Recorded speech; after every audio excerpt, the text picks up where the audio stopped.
Alright, all painless subscribers, so as promised, here is a little video which I have made about gutting the back box on an E36 exhaust. So what you're going to see here is the process of what I've done to modify two different exhausts, one of which is a 328 BMW with a modified 325 exhaust, and the second car I think that you're going to see is a 323 E36 with a modified 328 back box. Both back boxes are slightly different, but apart from what I've just mentioned, both cars are identical. They've both got an M50 manifold setup done by myself. They've both got a remapped ECU, but they both have lent towards having slightly different sound tones. The 328 with the 325 back box, which is my car, has ended up being slightly quieter with a whistle at the top end. Strong whistle. The 323 with the modified 328 back box is slightly louder with slightly less pronounced whistle. They are similar, and hopefully you'll get a gist of how we do the actual back box cutting apart and all the gutting of the internals, leaving in a couple of silencer pipes. I will leave some timestamps down at the bottom in the comments, so if you want to know and jump to exact points in the video, you're welcome to. The amount of what you would call backfire or popping and spitting and banging varies between the two. I actually think the 325 exhaust leaves a more pronounced noise in that respect. That may or may not be down to the map, but I think it's more likely to be to do with the actual exhaust itself. As always guys, I love the interaction. If you've got any comments, if you've done the same sort of thing and you want to share some experiences, I'd love to hear about it. Do you get the whistle? There's a question for you. That's something I think may be attributed to the fact that the weld on the internal pipe is not able to go the whole way around, so it forms a whistle inside the back box. I quite like it. Each to their own. Neither back box is droney. Both of them have a lovely rasp to them once Vanos kicks in, and they both do exactly what me and my friend wanted to do. They give a bit more character to the engine tone without being overbearing and sounding a bit too, I don't know, leery, a bit too wily. Tell me what you think. If you've got any comments, leave them down below. Share your experience, and thanks for watching. Here we go. So this is 323 back box. This is the outer skin, which is actually two layers with a bit of fiberglass in between. I've just chopped all the way around the edge, as you can see here. Inside here, I've already removed some of the pipework, as you can see badly. I've not got much tools here, guys, so I'm basically using an angle grinder, a hammer, a drift, a lot of muscle work. So yeah, it's not very easy. There's probably far easier ways of doing this, but sod it, you know, I've got to give it a try. What you're looking at here is all the internals of the 325 back box. It's complicated, no wonder they're so bloody heavy, right? What you've basically got in here is 5 pipes, 1, 2, 3, 4 and 5 down the bottom. If I can get in there, I might be able to get some light in there, I'm not sure. So what happens is the exhaust comes down these two pipes, runs up and into these two. It then runs all the way along there and comes out. Some gases come out here, and then the rest of them come out at the end there. This pipe here is isolated, it doesn't do anything, it's not connected to anything at all, so I'm guessing it's just a resonator pipe. And then all the gases that build up in the back box, they then get funneled down somehow through the two pipes in the bottom here. So there's one there, and there's one there. They then run all the way under all this assembly here to what looks like a couple of silencers at the back, just at the tip of my finger there, and then go out via the tailpipes in the atmosphere. Sorry, Mr. Greenpeace. So at the moment, as you can see, I've removed these pipes. I'm halfway through chopping the other pipes out at the back with brute force and Scottish determination. Your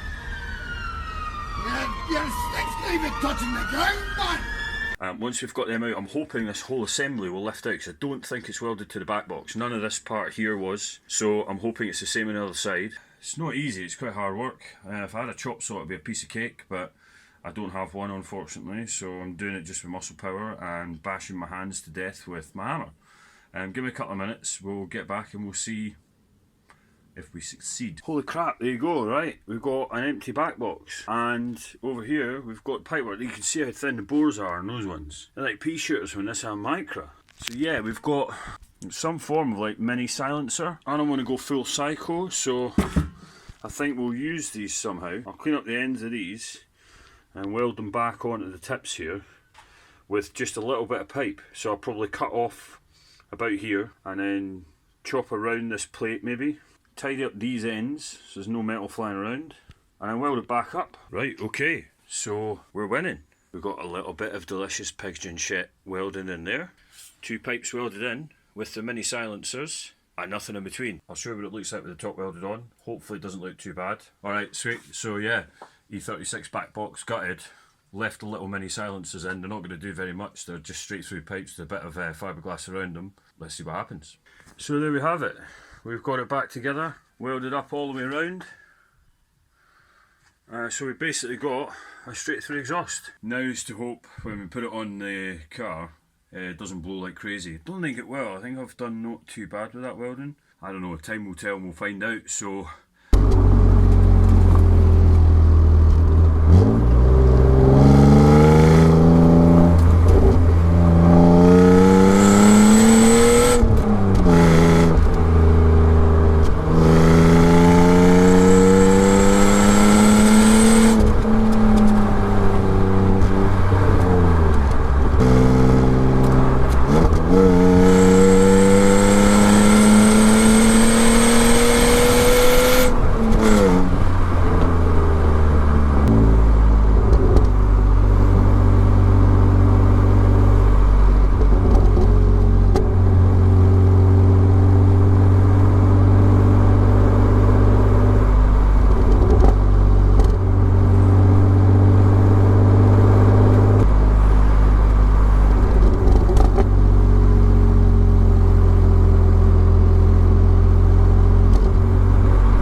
it's a few days later than that last one that you saw, and I want to show you where we're at now before we start welding things.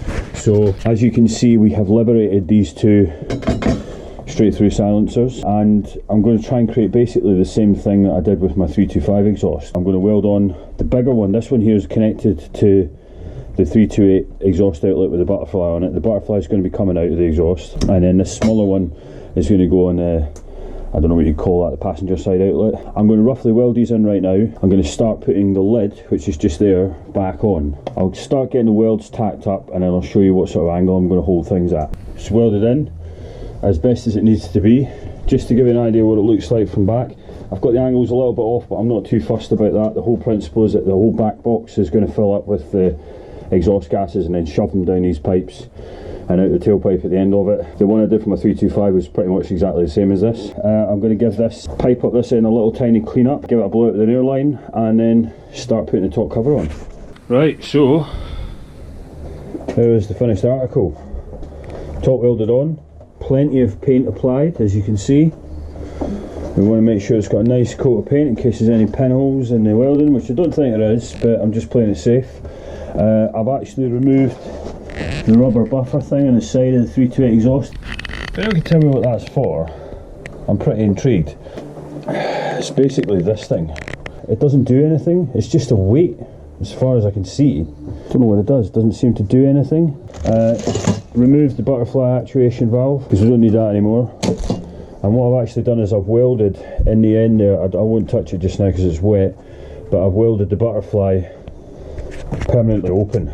So to remove the butterfly, it would have been an absolute mission. I've had to have cut the tailpipe off and then found a piece of pipe the right diameter and welded it back in again. And to be frank, it's not really that necessary to do that. This is only a cheap mod for my mate's track car. I don't really know what this one's going to sound like. This one is going to sound a bit different to the 325 one that I did, because it's got, as you see down here, it's got two extra silencers here, which are tiny, but they will make a difference to the tone. And as you saw from a little bit earlier on, that silencer which runs to where the butterfly valve is slightly bigger, so that will counteract the smaller silencers in theory, because it's going to be louder. But I don't know, it's a bit of fun. I'm still really happy with the sound of mine. I can't quite believe how well it's come out. It's just right. You know, it gives me enough throatiness that I can be a bit of a hooligan if I put my foot down, but genuinely driving around town, it's got a beautiful sound, and it doesn't even turn heads. You know, you can let it run sort of 2,000 or 3,000 revs, and it's just warm. It's got a lovely warm tone without sounding too obtuse.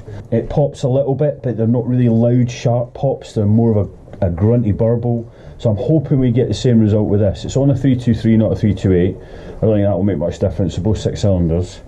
So yeah, I'm going to hang it up, let it dry, walk away for today, and then we'll fit it on my mate's track car. And once we've done that, I'll finish off this video by showing you what it sounds like, so I can give you an idea of what it's like in the real world once it's warmed up.